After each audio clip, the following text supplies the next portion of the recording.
Ciao a tutti, bentornati sul nostro canale e sfruttando l'onda dell'ultimo video che abbiamo fatto sulla distilleria Mantovani, ora parleremo di una binata, perché stiamo parlando di un unico luogo con due conoscenze separate ma che si fondono assieme in maniera meravigliosa, che sono la produzione di salumi e la produzione di prodotti da forno.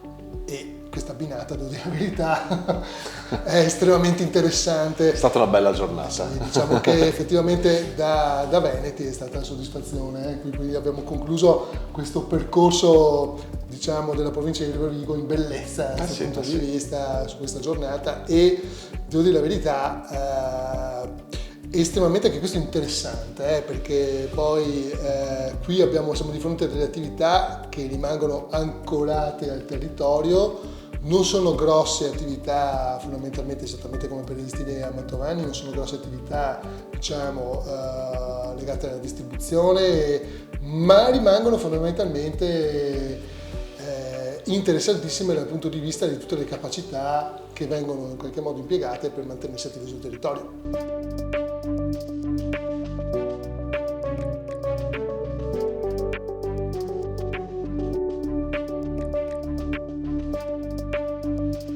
Parliamo del salumificio, in questo caso parliamo della parte forte, diciamo la parte quella più Stiamo parlando tosta. Quindi sempre di una tradizione, perché immagino che la provincia di Rovigo abbia tante cose da offrire, ma noi ci siamo un po' concentrati su delle caratteristiche che un po' spiccavano. Quindi la provincia di Rovigo, per chi non lo sapesse, è piuttosto famosa, diciamo, per gli insaccati di un certo tipo, perché prende un po', diciamo, dalla tradizione ferrarese. E tra l'altro noi siamo stati appunto questo paese che è Fiesson-Vertiano, che si avvicina pericolosamente alla provincia di Ferrara da questo punto di vista, e quindi ha assorbito molte tradizioni.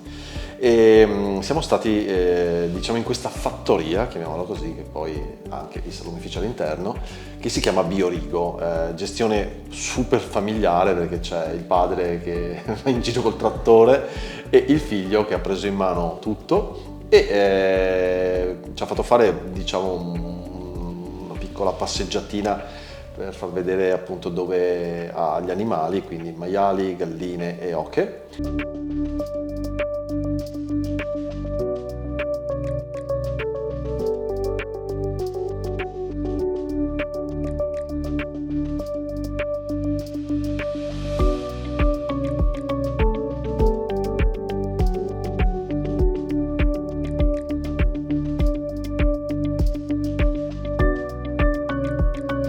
E poi ci ha portato, diciamo, nel laboratorio di trasformazione, dove abbiamo fatto la conoscenza con il salume tipico, diciamo, della zona, che è la bondiola.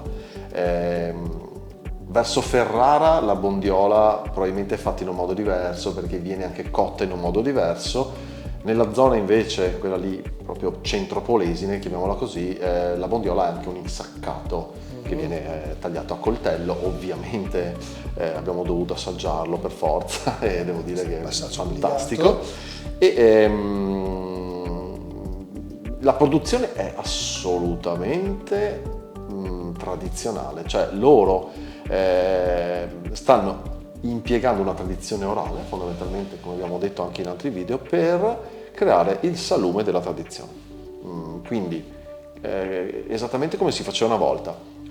Ho chiesto come viene fatta la lavorazione ed effettivamente tutto il procedimento è esattamente come si faceva 40-50 anni fa, come facevano i nonni, e quindi la produzione è abbastanza limitata. Fondamentalmente loro lavorano su prenotazione da questo punto di vista e lavorano nel luogo, quindi sono una realtà molto molto piccola. E in questo caso non siamo andati alla ricerca di, appunto, produzione spropositata, ma proprio di vedere come si faceva 50 anni, 60 anni, 70 anni fa il salume, e abbiamo visto. Attenzione che poi c'è una cosa: intanto questo tipo di prodotto in realtà è diffuso nelle province di Padova, Rovigo, soprattutto anche quello di Vicenza, dove ci sono anche tra l'altro delle manifestazioni legate al consumo di questo prodotto. E comunque non dimentichiamo che anche questi prodotti affondano, diciamo, le radici nella storia e anche in questo caso il Medioevo. Poi chiaramente lungi da noi adesso a fare un excursus della lavorazione della carne di maiale a livello storico, perché non basterebbero pochi minuti di video per parlarne, così come poi del resto di quasi tutte le attività e soprattutto le tradizioni che abbiamo potuto incontrare. Non è questo lo scopo, ma c'è da dire che anche qui c'è una forte componente di trasmissione del sapere, e anche qui di fatto stiamo parlando di qualcosa che ha un legame molto molto forte col territorio, e stiamo parlando soprattutto di un presidio, anche questo slow food, quindi di fatto poco conosciuto. Una nicchia pazzesca. Assolutamente una nicchia incredibile, poco conosciuto, sarà forse per le ripercussioni che ha a livello di salute, ma potrebbe essere. Ma noi non lo diremo mai. Ma noi non lo diremo mai, assolutamente. Ecco, vi invitiamo ad andare a trovare appunto la famiglia Rigo in questa piccola fattoria, così passate prima la distilleria, poi scendete a Via Sumbertiano e potete chiudere il cerchio.